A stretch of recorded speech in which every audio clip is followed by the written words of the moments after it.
Shalom Bikids. Selamat datang di ibadah sekolah minggu GIA Kopo Permai. Katakan aku mau. 1. Beribadah dengan pakaian yang rapi. 2. Memuji Tuhan dengan sungguh-sungguh. 3. Mendengar, memperhatikan, dan melakukan firman Tuhan. Selamat beribadah. Shalom adik-adik semuanya, happy Sunday. Gimana kabar kalian hari ini? Kakak harap kabar kalian hari ini sehat-sehat ya. Jangan sakit-sakit dong. Hari ini kita mau memuji Tuhan, memuliakan nama Tuhan dengan hati yang sungguh-sungguh. Tapi sebelum itu, mari kita tutup mata dan lipat tangan kita ya. 1, 2, 3. Tuhan, terima kasih untuk hari ini. Kita semua masih bisa beribadah di tempat ini. Kau berkati, kau lindungi dimanapun kami berada, dan juga fokuskan kami ke saat kami sedang beribadah. Terima kasih Tuhan, amin. Yuk adik-adik, kita bangkit berdiri dan siap-siap memuji nama Tuhan. Kita akan menyanyikan lagu Ada Senangnya Naik Kereta.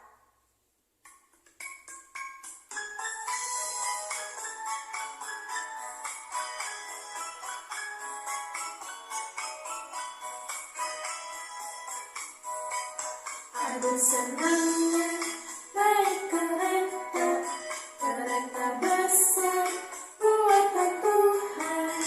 Supirnya Yesus, jalannya lurus, siapa mau ikut pergi ke surga. Ada celaka naik kereta, kereta kecil buatan iblis. Supirnya ngantuk, tak bisa duduk, jalannya buru-buru menuju ke neraka.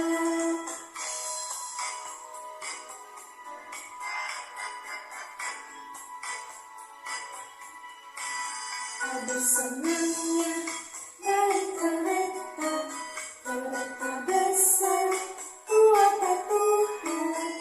Supirnya Yesus, jalannya lurus, siapa mau ikut pergi ke surga. Ada celaka naik kereta, kereta kecil buatan iblis. Supirnya ngantuk, tak bisa duduk, jalannya buru-buru menuju ke neraka.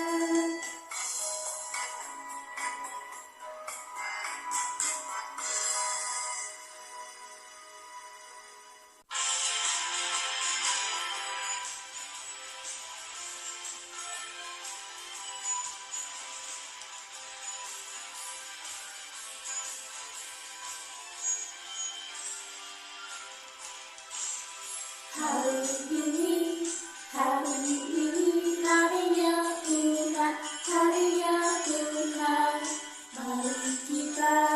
Mari kita bersukaria, bersukaria. Hari ini harinya Tuhan, mari kita bersukaria. Hari ini harinya Tuhan. Hari ini harinya Tuhan, harinya Tuhan. Mari kita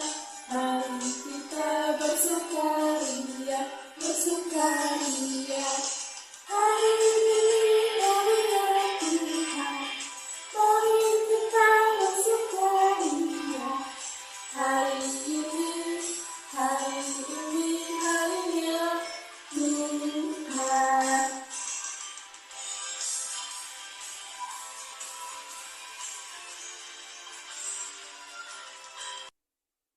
Yuk adik-adik, sebelum kita mau mendengarkan firman Tuhan, kita mau menyanyikan satu pujian. Mungkin lagu ini masih asing di telinga kalian, tapi kakak percaya kalian bisa menyanyikan lagu ini dengan hati yang sungguh-sungguh, yang berkata, "Ku buka hatiku untuk dengar firman-Mu."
Yuk adik-adik, kita berdoa. Tutup matanya dan lipat tangannya, mari kita berdoa. Selamat pagi Tuhan Yesus, Tuhan, pada pagi hari ini kami datang pada hadirat-Mu. Tuhan, jika sebentar kami akan mendengarkan firman-Mu, mari Tuhan kiranya Engkau menyertai kami, agar kami dapat menyimpan firman-Mu di dalam hati kami dan melakukannya. Terima kasih Tuhan, dalam nama Tuhan Yesus kami telah berdoa dan mengucap syukur. Amin. Selamat pagi anak-anak semua. Tante senang bisa bertemu dengan kalian lagi ya. Kalian tadi sudah memuji nama Tuhan. Tante harap kamu bisa memuji nama Tuhan dengan sepenuh hati kamu untuk menyenangkan muka hati Tuhan Yesus. Sebentar kita akan mendengarkan firman Tuhan. Mari kita akan persiapkan hati kita, pikiran kita untuk mendengarkan apa yang firman Tuhan katakan. Mari kita berdoa terlebih dahulu. Tuhan Yesus yang baik, terima kasih Tuhan. Pagi ini kami boleh ibadah kembali. Kami telah memuji dan memuliakan nama Tuhan Yesus. Bila pujian kami naikkan, menyenangkan hati Engkau Tuhan. Dan kalau sebentar kami akan mendengarkan firman-Mu, mari Tuhan Kau campur tangan supaya kami dapat duduk diam mendengarkan firman Tuhan. Dan urapi hamba-Mu dengan kuasa-Mu Tuhan, supaya apa yang hamba akan katakan dan sampaikan juga dapat dimengerti untuk setiap anak-anak yang mendengarkannya, dan paling yang kecil sampai paling besar pun Tuhan akan bekerja. Roh Kudus yang menguasai pikiran kami supaya kami boleh mengerti apa yang firman Tuhan katakan, apa yang Tuhan berikan pada pagi ini untuk kami pelajari dan tertanam dalam hati dan pikiran kami. Terima kasih Roh Kudus, terima kasih Tuhan. Dalam nama Tuhan Yesus kami sudah berdoa dan mengucap syukur. Amin. Anak-anak, minggu lalu kamu udah mendengar cerita tentang kenaikan Tuhan Yesus ke surga kan? Dan minggu ini kita akan belajar setelah Tuhan Yesus naik ke surga. Tentunya murid-muridnya juga merasa ada rasa takut, ada rasa cemas, ada rasa khawatir kan?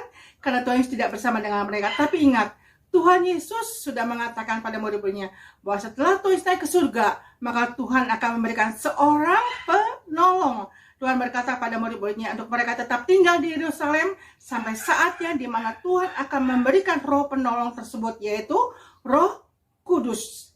Kita akan lihat, kita akan saksikan bagaimana dan seperti apa pada saat pertama kali Roh Kudus dicurahkan untuk memenuhi tempat di mana murid-murid Tuhan Yesus dan orang-orang yang percaya pada Tuhan Yesus berkumpul di suatu tempat di Yerusalem.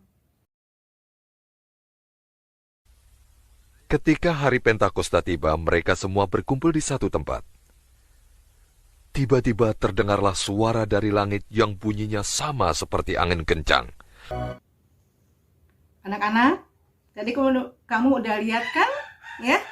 Gimana proses yang terjadi pada saat pencurahan Roh Kudus pertama kali di tempat murid-murid Tuhan Yesus berkumpul. Kamu lihat ada lidah dari api, ada suara angin yang gemuruh, itu melambangkan kehadiran kuasa Roh Kudus. Dan semua yang kamu lihat tadi itu terdapat di dalam Alkitab ya, dalam Kisah Para Rasul pasal yang kedua. Nanti kamu bisa baca ya, di sana ceritanya bagaimana seperti apanya supaya kamu lebih jelas lagi. Dan apa yang terjadi adik-adik, anak-anak semuanya?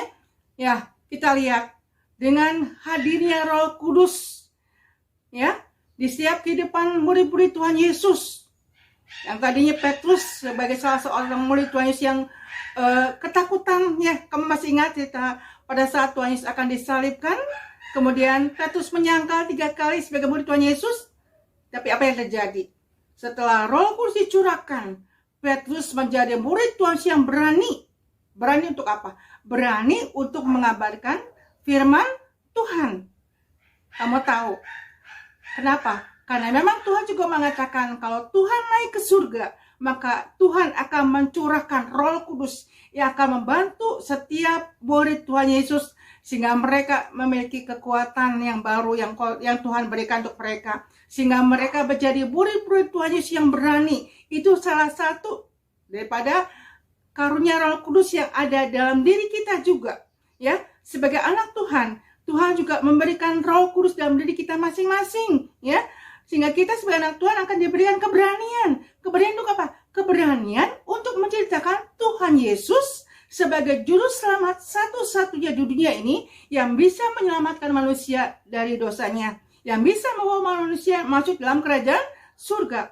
Ya, itu sebabnya kalau memang ada teman-teman kamu yang belum percaya pada Tuhan Yesus, atau saudara kamu yang belum percaya pada Tuhan Yesus, kamu minta pertolongan Roh Kudus supaya dengan kekuatan Roh Kudus yang dalam diri kamu juga, kamu akan dimampukan menceritakan firman Tuhan, untuk menceritakan bahwa Tuhan Yesuslah satu-satunya juru selamat dunia yang bisa menghapus dosa manusia. Ya, di samping dengan adanya Roh Kudus dalam diri kita ini, ya, sebagaimana firman Tuhan katakan, Roh Kudus selain membuat kita menjadi berani, Roh Kudus juga akan mengingatkan kita untuk apa? Mengingatkan kita untuk apa yang sudah Tuhan katakan dalam firman Tuhan. Ya, menjadi anak-anak Tuhan yang mendengarkan apa yang Tuhan katakan, menjadi pelaku-pelaku firman Tuhan. Misal, ya, artinya mendengarkan, mengingatkan kita juga, ya, mengingatkan kita kalau misalnya kita berbuat salah.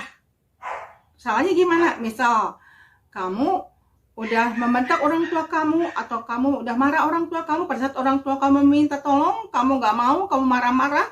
Apakah itu baik di hadapan Tuhan? Enggak. Karena firman Tuhan juga mengatakan kita harus menghormati orang tua, kita harus mengasihi orang tua kita juga. Itu yang harus kita lakukan sebagaimana firman Tuhan katakan. Karena ada Roh Kudus dalam diri kita, membuat kita tidak tentram, ya, membuat kita tidak tenang pada saat kita melakukan perbuatan tersebut. Itu pekerjaan Roh Kudus yang mengingatkan kita akan perbuatan yang tidak sesuai dengan firman Tuhan. Di samping itu mungkin ada hal-hal yang lain, misalnya kamu ya diingatin lagi oleh Roh Kudus pada saat lihat teman kamu yang dalam keadaan kesusahan, atau teman kamu yang misalnya di sekolah ya sekarang udah mulai onsite lagi, ada teman kamu yang tidak bawa bolpen atau apa ya yang kekurangan, kamu juga bisa menolong mereka sebagai bukti kasih. Sebagai firman katakan, kamu harus saling mengasihi. Itu juga yang seringkali diingatkan oleh Roh Kudus dalam diri kita pada saat melihat orang susah. Apa yang harus kita lakukan? Kita mengasihi mereka. Jadi peran Roh Kudus selain memberikan keberanian ya, kemudian mengingatkan kita untuk apa yang sudah kita pelajari dalam firman Tuhan ini, ya, memberikan pelajaran buat kita juga sebagai anak-anak Tuhan untuk kita mentaati apa yang firman Tuhan sudah katakan, ya.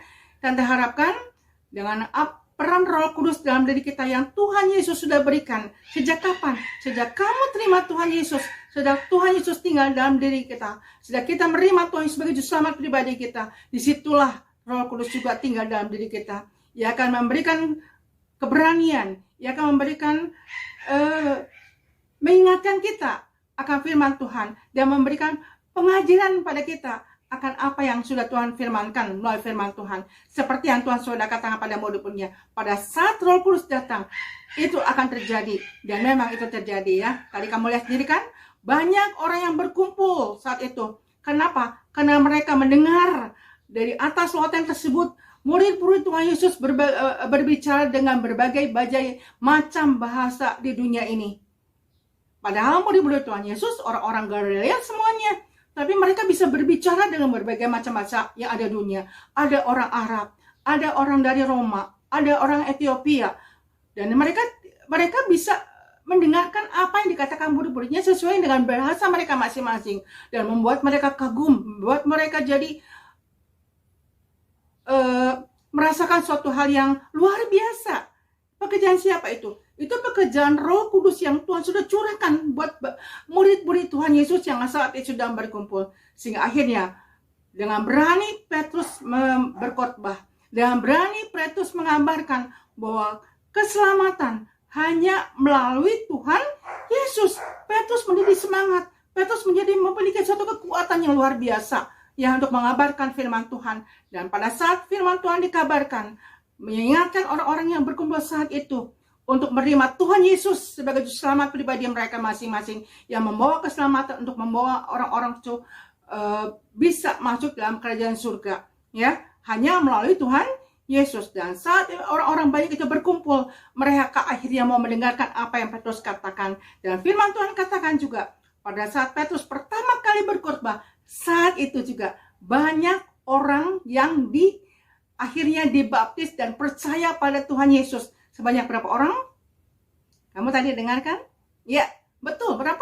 Iya, 3.000 orang. Suatu nilai yang cukup besar. Tapi itu semua karena karya Roh Kudus yang ada, yang Tuhan sudah curahkan pada setiap murid-murid Tuhan Yesus. Sehingga mereka berani untuk mengabarkan firman Tuhan. Dan Roh Kudus bekerja melalui kehidupan mereka untuk memenangkan jiwa-jiwa yang baru, untuk percaya pada Tuhan Yesus sebagai juru selamat pribadi mereka masing-masing.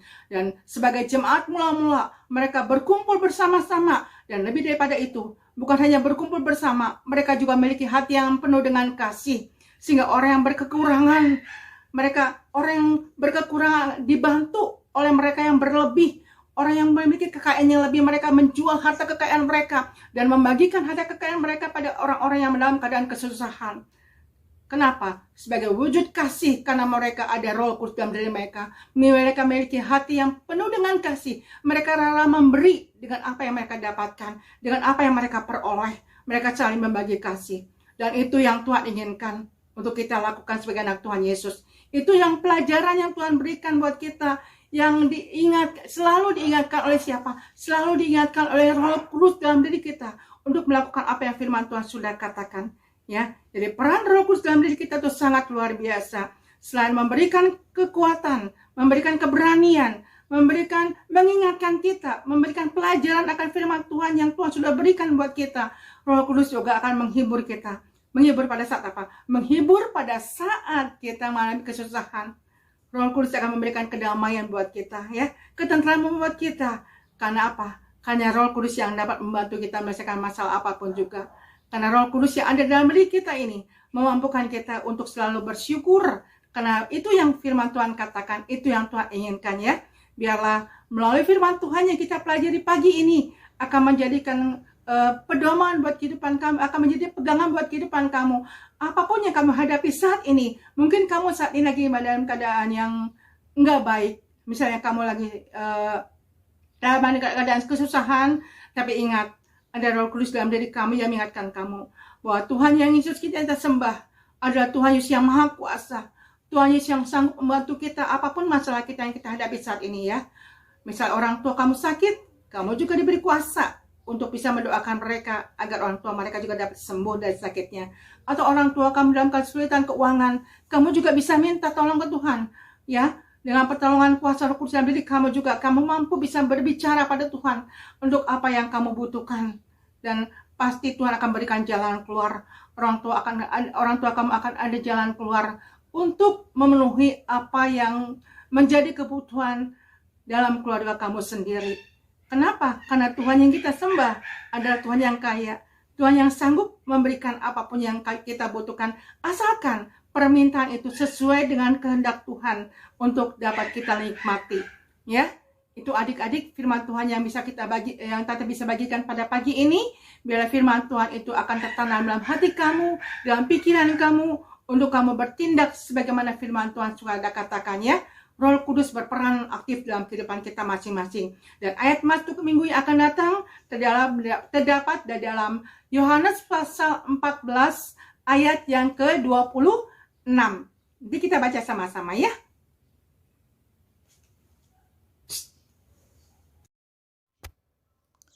Tetapi penghibur yaitu Roh Kudus yang akan diutus oleh Bapa dalam namaku, dialah yang akan mengajarkan segala sesuatu kepadamu dan akan mengingatkan kamu akan semua yang telah kukatakan kepadamu.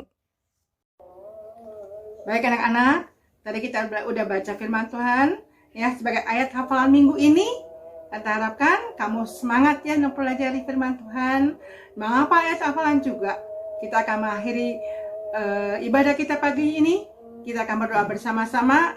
Tante harap kamu tidak ada yang bermain-main ya. Kamu duduk diam. Kita akan berdoa bersama-sama. Tuhan Yesus yang baik, terima kasih Tuhan buat firman Tuhan yang kami pelajari pagi ini. Biar Roh Kudus yang Tuhan sudah berikan dalam diri kami masing-masing yang akan membantu kami sebagai anak Tuhan untuk mentaati firman Tuhan, untuk melakukan apa yang firman Tuhan sudah katakan, apa yang sudah kami pelajari Tuhan. Terima kasih ya Roh Kudus. Terima kasih Tuhan, terima kasih Roh Kudus. Tuhan Yesus, berkati juga Tuhan untuk anak-anak yang telah mendengar kepada pagi ini.